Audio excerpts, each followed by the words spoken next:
World Economic Forum has released its 2022 gender report, which finds, among other things, that it will take over 130 years to achieve gender equality. Silya Bala, who is the acting head of Mission, Diversity, Equity, Inclusion and Social Justice at the World Economic Forum, joins me now. Thanks so much for your time on SABC News. Just explain to us what the gender gap is and what factors are looked at when determining parity. Thanks so much for the opportunity to share some of our key findings. Absolutely. So the way we look at gender parity is we consider 14 factors across 4 key dimensions, being health and survival, educational attainment, political empowerment, as well as economic opportunity and participation. And amongst those, we look at women's participation in the labor force, as well as leadership and pay equity. The report has been around since 2006. It's been an annual assessment since 2006, and we're considering 146 economies this year. And so just talk to me more about how research was conducted across those different countries and economies.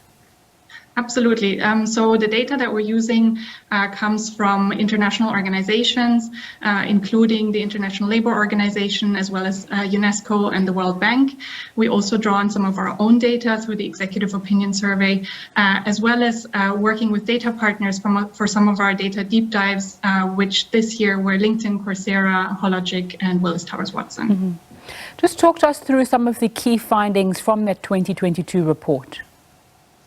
So the way that we measure gender equity and gender parity is through 2 key statistics. The first key statistic we look at is what percentage of the gender gap has been closed.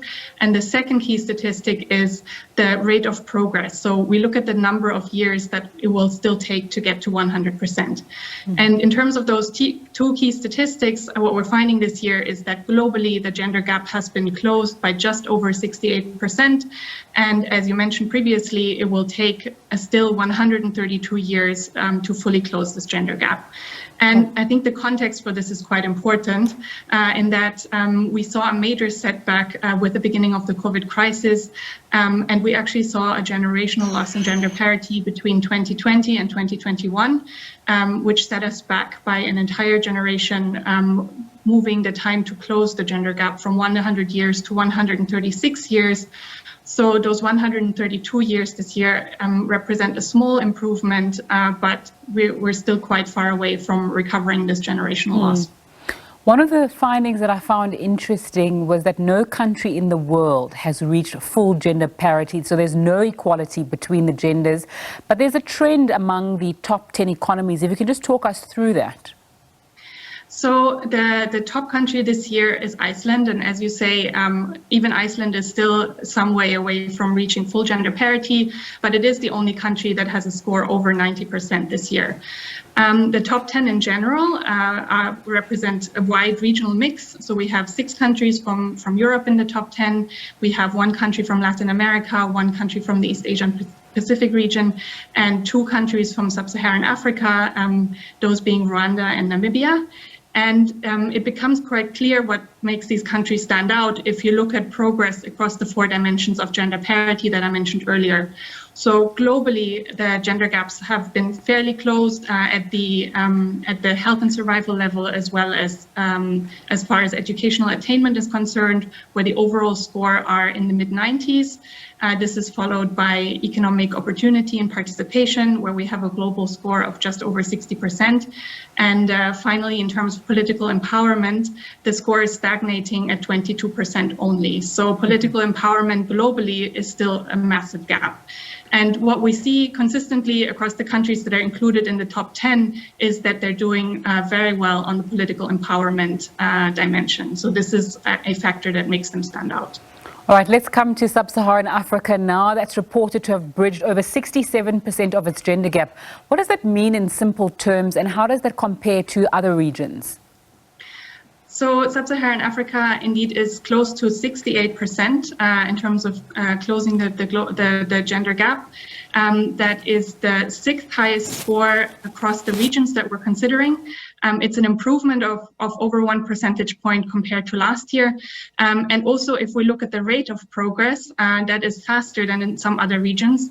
And that puts the region into 4th place in terms of the number of years that it will take to close the gender gap, where Sub-Saharan Africa currently stands at 98 years. In terms of the different dimensions of gender parity that we look at, the scores are in the similar ranking to the global scores, so most progress has been made on health and survival and educational attainment, with economic participation and opportunity being a little bit further behind, and the lowest scores being achieved on political empowerment. However, so in terms of the positive movement that we've seen this year, a lot of this was driven by the large economies, by some of the large economies, including Nigeria and Kenya. And we've seen, as far as the region is concerned, particular improvements on the political empowerment front, as well as in terms of economic participation and opportunity, where the region moved up more than 4 percentage points. And this is especially due to positive changes in labor force participation. So South Africa is often lauded for our very progressive gender policies. What are the numbers saying about gender parity and equality in South Africa?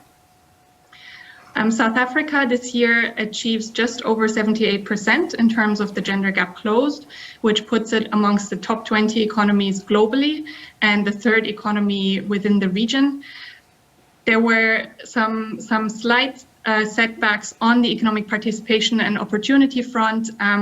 So against the trend in the region, but in line with the global trend, there were setbacks, particularly in terms of labor force participation. However, we did see some positive movement in terms of political empowerment, where South Africa moved above the 50% mark in terms of achieving gender parity, which puts it amongst the top 12 countries and the only 12 countries that achieve over 50% on this dimension.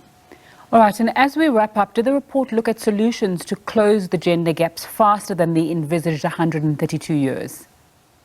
One of the areas that we're emphasizing in the report, where we see some significant backward movement in the last couple of years, is the workforce dimension, where globally we've seen quite a big setback in terms of the gender parity, in terms of hours worked, in terms of unemployment, in terms of labor force participation. And we see that this also as an area where some of the solutions should lie. For one, there's a need for policymakers to address specifically the sectors that were hit hardest by the crisis in the last couple of years and which have a very high representation of women. There's a need to make sure that beyond those sectors, women have opportunity to acquire the right skills that make them ready to access opportunities in the growing sectors of the future. And one additional big barrier that came up during the crisis was missing care infrastructure. So this is another area where policymakers urgently need to invest. Thank you so much for your time and insight today. Silya Bala from the World Economic Forum, just speaking to us about that gender report that they have released, which speaks about gender parity in the different economies, over 130 economies that they spoke about across the world, and where we are in Sub-Saharan Africa.